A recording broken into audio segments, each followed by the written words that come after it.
it's Terry here, back on the channel again. For today's video, I am sharing this birthday theme card that I created using the stamp and die of the month. So let's get started. Okay, so off screen, I went ahead and stamped out the images, and using my Copic markers, I colored it all in. And on this particular card, I am only using the little rabbit critter that I colored in gray on the upper left hand corner. Okay, so to create the background for my birthday theme card, I went in with white cardstock that measures 4¼ by 5½ inches, and I placed that into my MISTI. And going in with a candle stamp that I had in my stash, I am stamping that onto the white cardstock in alcohol-friendly ink. For today's card, I am using Memento Tuxedo Black ink.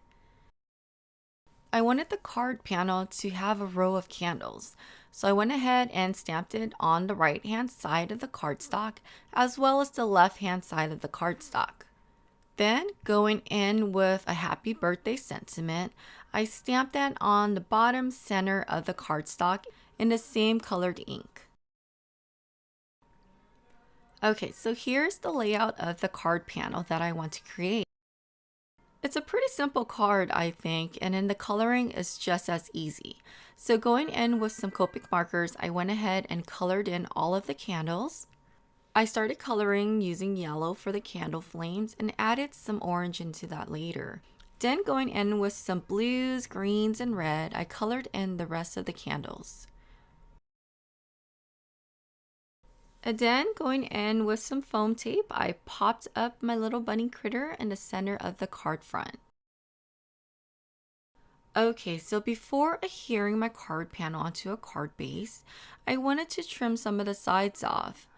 So here I'm going in with my paper trimmer and trimming it down to about 4 inches by 5 inches. And then I adhered it onto a top folding card base. So looking at the card, there was something missing. So I went ahead and added some ink splatters onto the background. Here you can see that I'm using a piece of scrap paper and I'm covering up my colored critter. And what I'm doing here is I'm using Distress Oxide inks and spritzing that with water and using a paintbrush to splatter that all over the card panel. Okay, and that completes the card. I hope you enjoyed this tutorial and please don't forget to thumbs up and subscribe. And I would love it if you came on over to say hello onto my channel at Cloudy Coral Designs. Until next time, have a wonderful day. Bye bye.